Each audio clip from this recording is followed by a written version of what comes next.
Setelah tahun 2015 lalu saat aset Nokia dihapus dari Microsoft, Nokia kembali ke bisnis ponsel dengan memberi lisensi eksklusif pada HM Global. Dengan demikian, Nokia yang sebelumnya, pada tahun 2013, telah diakuisisi oleh Microsoft dan mengganti nama pada produk mereka dengan nama Microsoft, kini telah kembali memakai nama Nokia pada setiap jajaran smartphone yang mereka buat. Akan tetapi, Nokia kali ini bukan lagi sebuah perusahaan smartphone yang berdiri sendiri, melainkan HMD Global dan Nokia bekerja sama memasarkan smartphone dengan merek Nokia melalui kesepakatan lisensi, yang artinya yang membuat dan memasarkan produk adalah HM Global. Sedangkan Nokia hanyalah nama yang dipakai pada produk mereka atau bahasa kerennya nama panggung. Loh, kok bisa gitu? Bukannya Nokia merupakan merek yang sudah sangat terkenal dan pasti memiliki nilai saham yang tinggi? Tapi kenapa sekarang jadi numpang-numpang perusahaan lain? Sabar-sabar, di video ini akan sedikit cerita ke masa lalu, di mana Nokia merupakan raja di dunia ponsel, hingga merek asal Finlandia ini akhirnya bisa terjatuh. Simak terus videonya, siapkan kopi dan cemilan bila perlu, dan mari kita mulai.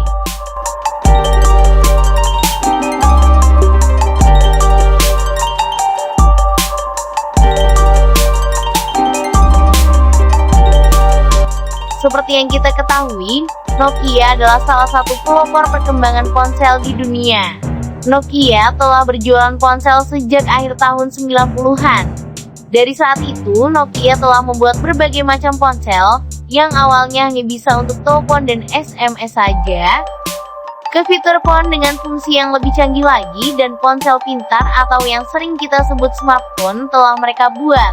Pada dekade awal abad milenial, tidak ada merek smartphone lain yang mampu menyaingi Nokia. Nokia sangat populer kala itu.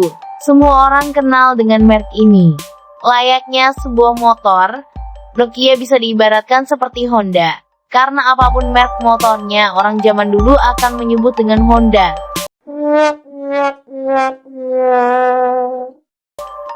Oke, kita serius lagi.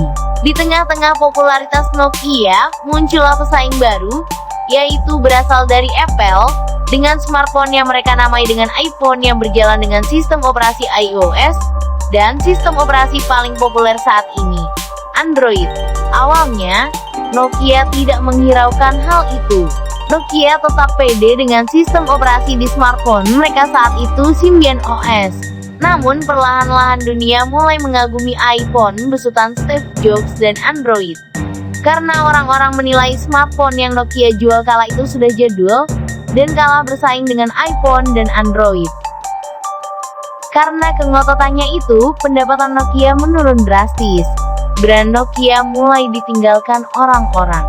Di tengah keterpurukannya itu, Nokia merekrut Stephen Gerrard.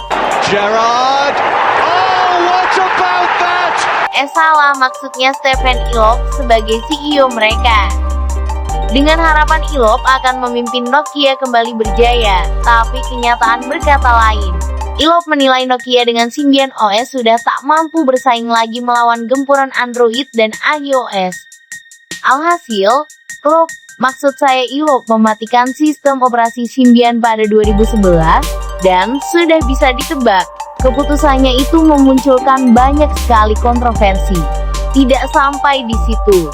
Bila memang Symbian sudah tak layak lagi dan alih-alih Nokia akan memakai sistem operasi Android, Elop malah memutuskan memakai sistem operasi Windows Phone sebagai pengganti Symbian pada Nokia. Keputusan itu tidak berbuah manis, Nokia semakin terpuruk dengan Windows Phone pada smartphone seri Lumia mereka.